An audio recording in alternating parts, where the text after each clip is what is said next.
Hello, ladies and gentlemen. What's up? This is Papa Bale. We're looking at the toroidal, and all right, let me show you the tape that I'm talking about. The rubber tape. It's right here.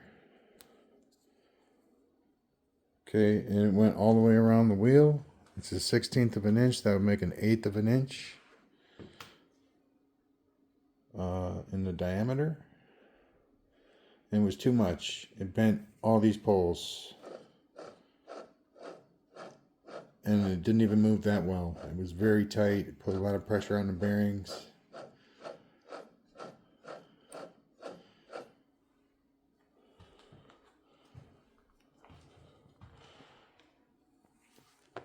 So I wrapped it twice with duct tape to give it a little bit more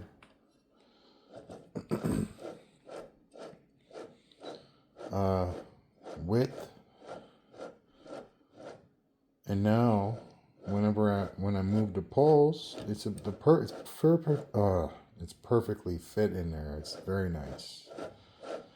But then I'm like, well, this isn't very fast. There, I just moved all 4 poles, and they all moved the wheel equally.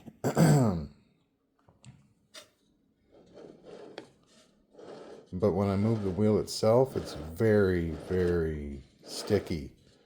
You know, it doesn't move very well. I love how this one on the top is just kind of sitting there and moving itself. Because the rubber bands is like, that's good. It's good grip on the poles. There's not a single twist that won't turn it. But what I'm getting bearings. I'm gonna put bearings on these poles that go here somewhere. So like 2 per pole. One on this side, one on this side. And then that should spin a lot better.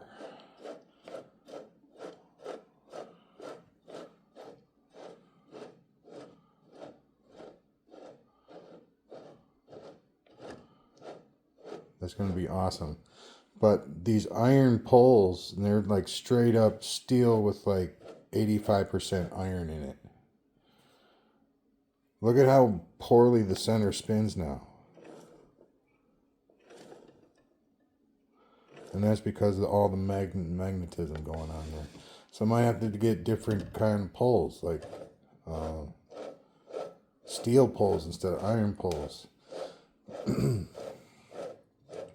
You know, you put a copper ring, a ring of copper, copper coil with the hollow center around this pole, and you jolt it with electricity, it'll jump up the pole. That's how I know there's a lot of iron content in these poles. But they're very cool.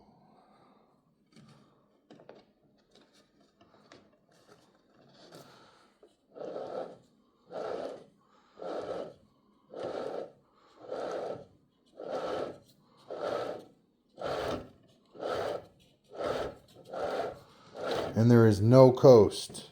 That's why I don't think it'll spin the way it is, because there's no coast at all. You can't spin it and have it coast at all. These poles won't coast, man. They're 3 feet long, and yeah, it's just the whole thing won't. That's why I'm gonna get the bearings, and then they'll spin on the bearings, and I'll leave them the poles able to spin like so, but the bearings will definitely help that. All right, so we're gonna go check out the pulse motor real quick. All right, so we got the 18 gauge hooked up to the SSG with the 32 gauge trigger. We got the 20 gauge coil hooked up to this big 20 gauge coil back here. So when the output kicks in for the light bulb over here, it'll kick in for the big coil over here. So we're going to start it off at 3 volts. Man, My sounds like I have a lisp, but it's just one of my teeth got knocked out. So 3 volts.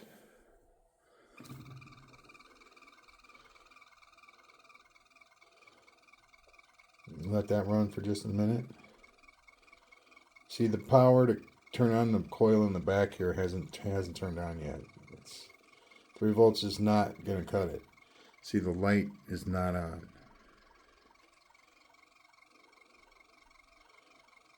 But I mean, just look at it go. That's 3 volts. 0, 0, 0 amps. I think I'm going to hook up the bench power supply because it shows the amps down to like 1,000th of an amp. So we'll see how many amps are really going through here. Because I know it's not 0.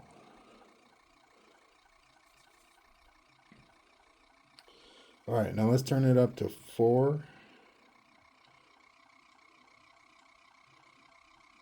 Now we're drawing 100. Or we were. So in between 0 and 100 for sure. Milliamps. That's what we're talking.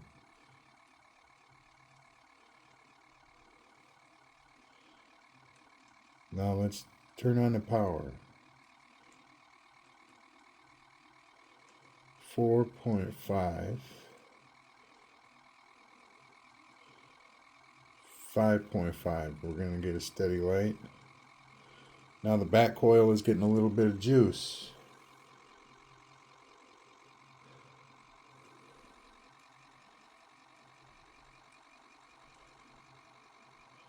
Now the magnetic field of this coil and the one of this coil, I believe this one's going to be bigger and this one is going to push beyond this coil. So when this one turns on, it's going to affect the way the wheel spins. And the way that we know that it's on is the light lights up on the output, because they're kind of sympactical. The 20 gauge strand in the trifilar and the output of the SSG kind of function on the same. They'll both turn the light on at the same time with the same voltage. That's what I'm trying to say. When I say same time, it's the same voltage.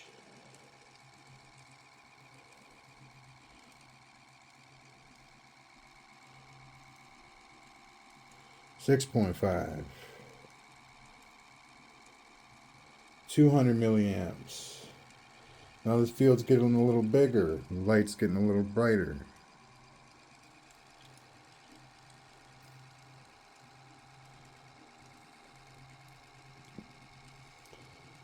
I love using this rotor. It's good to play around with. It doesn't go that fast. I think we might be going 600, maybe a little less. Let's find out.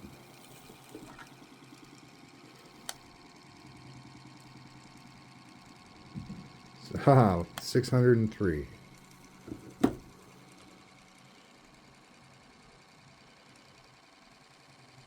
That's how often I play with this thing.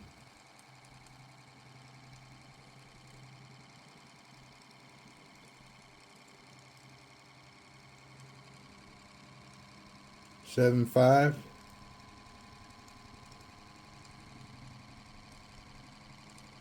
Oh yeah, that's going like 750. We're getting close to 800.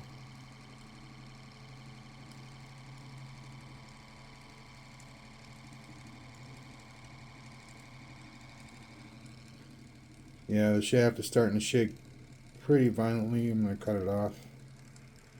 But that's awesome. I mean, that is truly cool.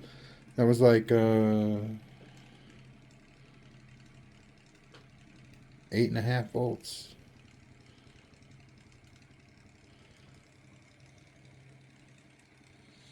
Check our air gap real quick.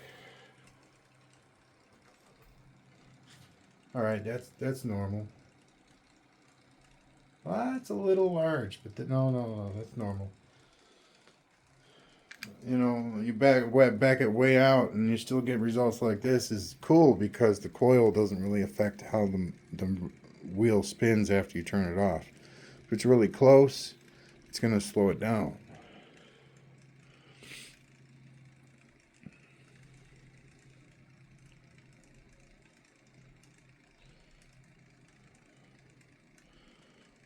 I love it. All right, peace out. Have a good night. Please subscribe. Bye now.